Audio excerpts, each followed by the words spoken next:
Hey everyone, welcome back to BS Rambles, and today this is going to be kind of a proof of concept video for the last Hanzo guide that I made, and then I'll probably go into a ramble, but up front I want to give you guys what was promised in the thumbnail, which is the talent build and then some of the stuff that I think makes it good. So I'm going to go through that really quick off the bat here so that if you do just want to get the talent build and get out, that's what you have. So first thing I pick is target practice.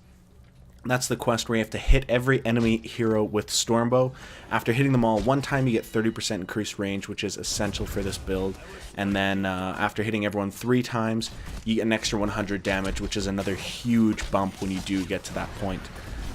So this talent is absolutely essential, and it's pretty easy to finish the build, especially if your range is sick like mine. And then after that, you go into explosive arrows. And that makes it so that when you hit a minion or a monster, Stormbow deals an extra 100% damage of its damage to the enemies around it. I think that came out weird. Basically, it explodes for its full damage to everything around. It's going to give you ridiculous lane clear, especially later on, and it synergizes with everything. It turns you into something that's going to be making you top the siege damage done charts every time. You're just going to have ridiculously good wave clear, especially coupled with scatter shot.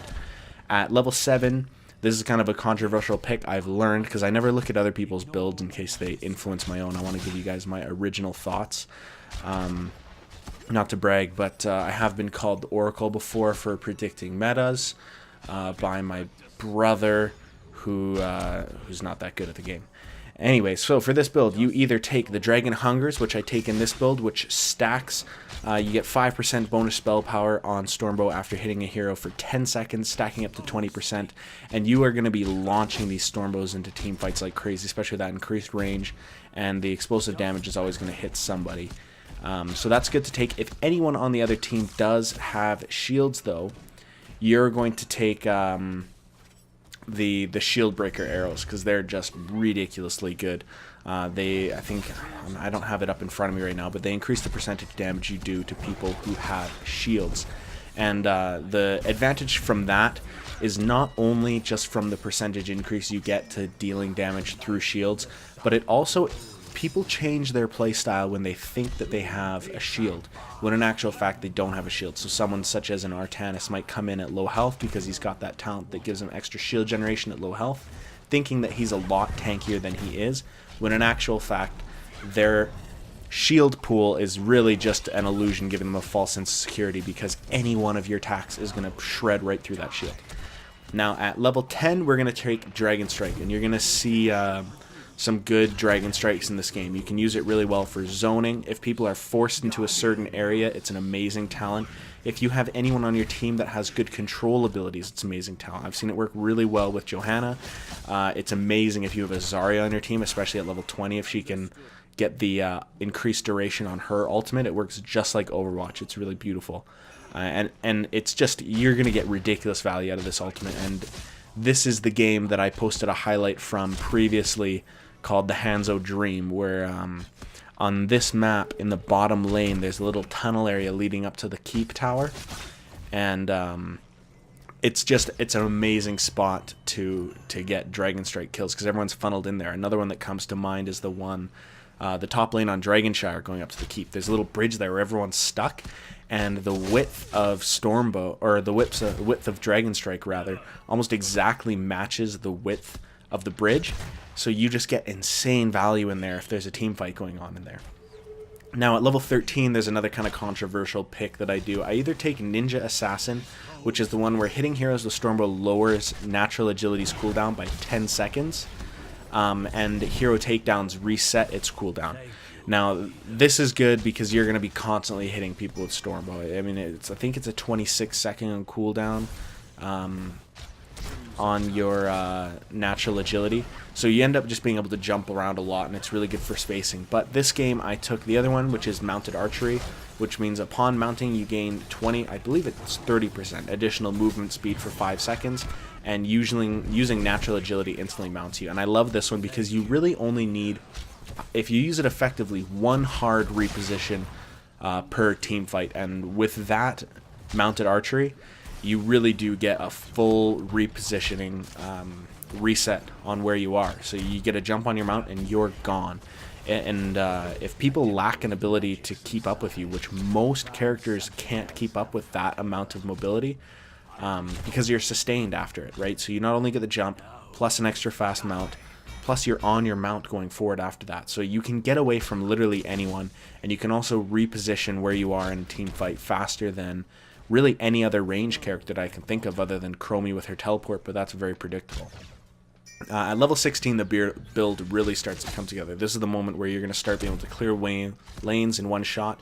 You're going to start being able to get guaranteed shots on the enemy's backline. And that's because you're going to be taking piercing arrows, which means that Stormbow goes through one enemy and Scatter Arrow pierces one time per time that it bounces.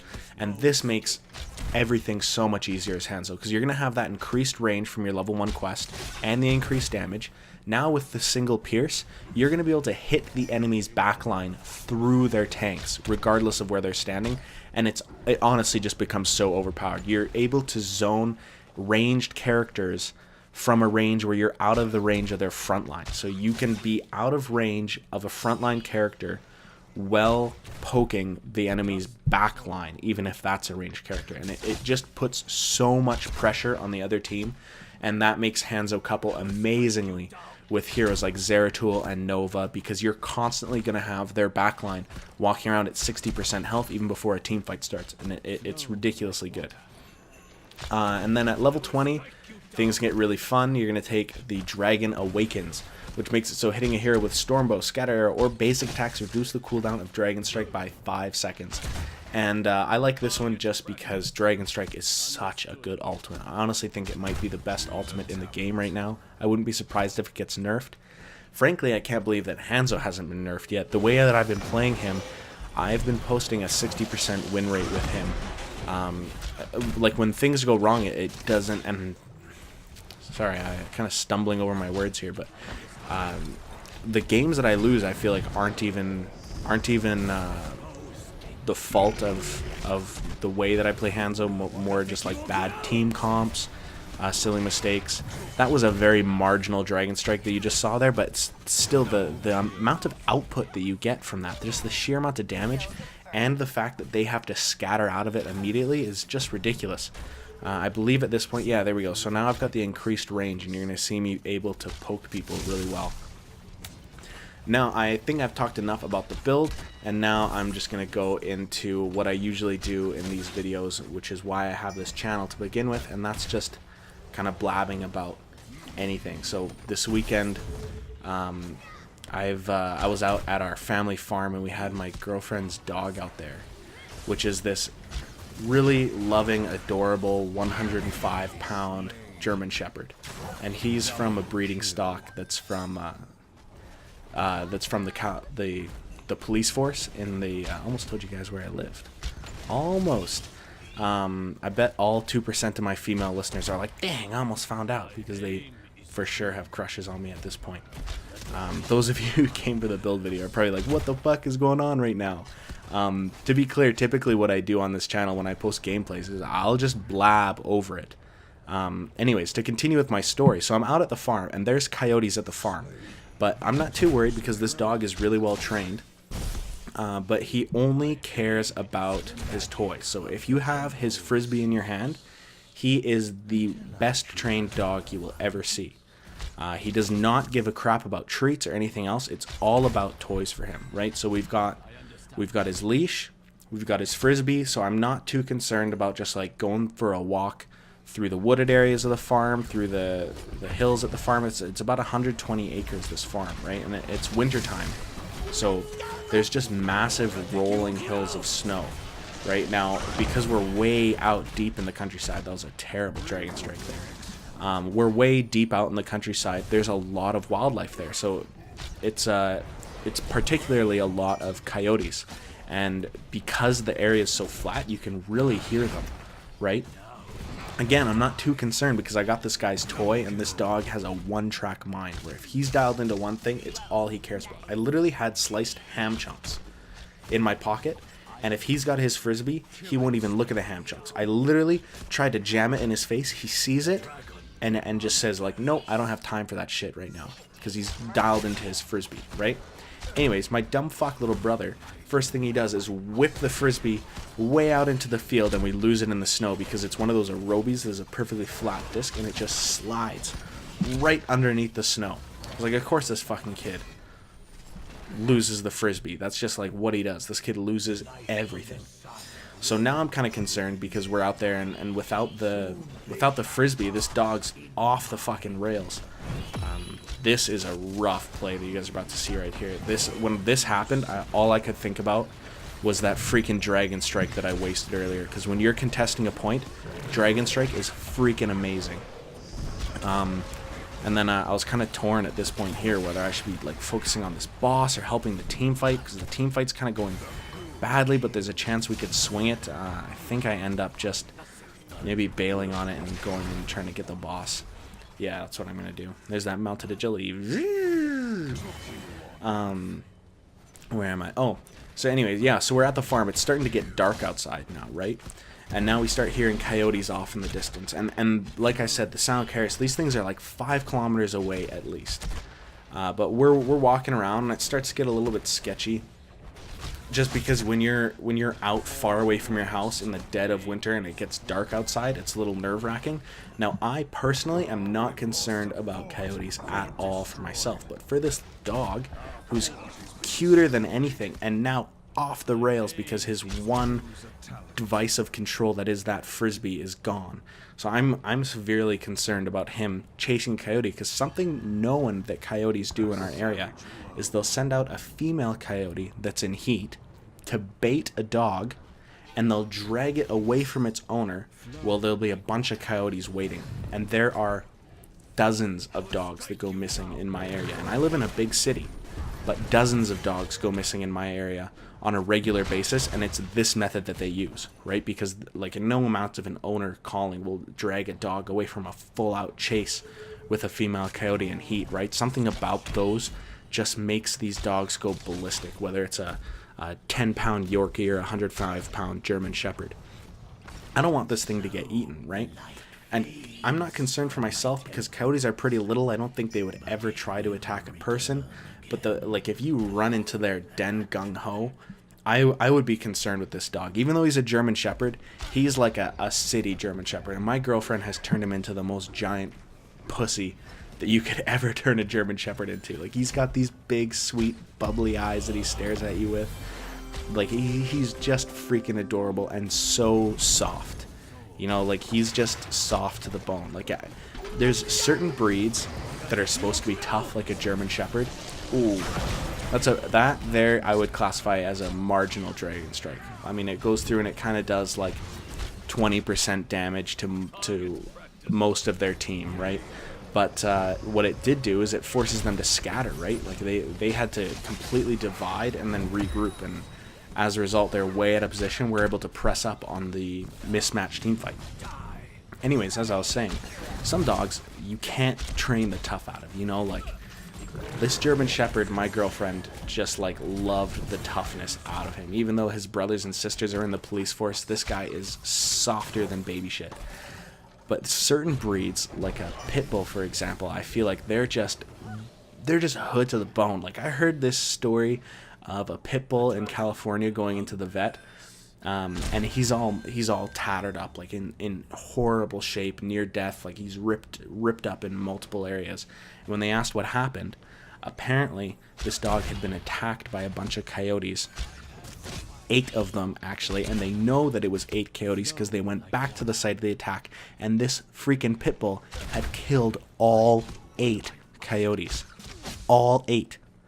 Like, that I feel like a pit bull could just be like a family dog its whole life, but it's still got that like hood fight in it, you know, where it could fuck up a group of coyotes. Like, they're born, and you're looking at this thing, and it's like, holy shit, where'd this guy get a gold chain from already? But like I said, this German Shepherd is just soft, so I'm so concerned with it. Anyways, it starts getting real dark, and these coyotes from 5 kilometers away start sounding like they're a bit closer. And then all of a sudden, on the far side of me, from the other side where we've been hearing coyotes, we hear another coyote call. So now I'm like, holy crap, get me the hell out of here. So I grabbed this dog by its collar, and I'm like, you know what? I know he's probably fine. I know those coyotes are probably kilometers away, but I'm not risking it, right? Like, you just think about how you would feel chasing this dog down, and you know he's 100 times faster than you, and I've got these stupid fucking snowshoes on that I'm wearing for fun that actually make you much slower in the snow, but they keep your feet dry. So I'm probably tripping over everything. Like, it would just be like one of the most nightmarish experiences ever. So I had to grab him by the collar, try to go back inside. Lo and behold, the collar breaks. Fuck. So now I'm just holding him by the scruff of his neck, and I dragged him all the way back inside. Yeah, poor guy. I think we're starting to see this game wrap up here, and we're pretty close. So what we do here is we say, screw this. I think we get this tower, and then we run and we do the boss, and then you're gonna see me end, and you're gonna see why I love Dragon Strikers, because you can turn fights like no other with this. Speaking of the nightmare of the dog, I literally had a nightmare later about that exact situation, and it was the worst thing ever. Where like it was like a similar course of events, but in like there you can see the stats. Like this build, you're just gonna post ludicrous stats, and with mounted archery, whatever the hell it's called, when you, that level 13 talent where you jump onto the mount, you just never freaking die. You can do some really retarded crap with this build, and you will never freaking die. And you're at such a long range to do all your damage that you're completely out of danger, and as soon as you are in danger, you just bounce over a wall and sprint at full speed on your mount. Like, it's just ridiculous. But yeah, I had the dream where I throw the frisbee for the dog, and the frisbee, this world record setting frisbee, just goes and goes and goes and goes, and it disappears, and I can't figure out where I am, where the frisbee went. And then in this stream, to add to everything, I'm blind now. And then I see this dog go running after the frisbee, disappears in the distance, and I can't tell where it is, and I'm blind, and I'm tripping over myself, and then I hear the coyotes attack the dog. And that was the end of the dream. It was fucking horrible. Here's the Dragon Strike. Like, come on. And then in that area, the ricocheting scatter shots get huge value too, because they can hit over and over and over. Sorry about that, my phone just went off. It's just ludicrous value that you get out of that scatter shot. A little bit of mounted archery show off there. I think that's pretty much, yeah, this is the end of the game, so you guys see me go up. One of the most important things if you guys are going to play Hanzo is to get the mount skin correct. So the best one that I've found is the Dark Horde Reindeer and the Dark Hanzo skin. And then you can use a Hanzo spray if you want, but I really find with this build it's better to use the cheese emoji one that flashes the chunk bitten out of the cheese. And then, of course, for my ego, I leave the edit in so that you guys can see that I got MVP this game. I hope that you guys did enjoy this video. I know that story might have freaking sucked. Hopefully the gameplay made up for it, or if the gameplay sucked, hopefully the blabbering made up for it. At very least, you found value in the build guide at the start, and if you did, don't forget to like, comment, and subscribe to BS Rambles. I'm going to try to start posting more on Instagram, but probably Twitter's the best way to keep up. So thanks very much, guys, for listening. Have a great week, and take care.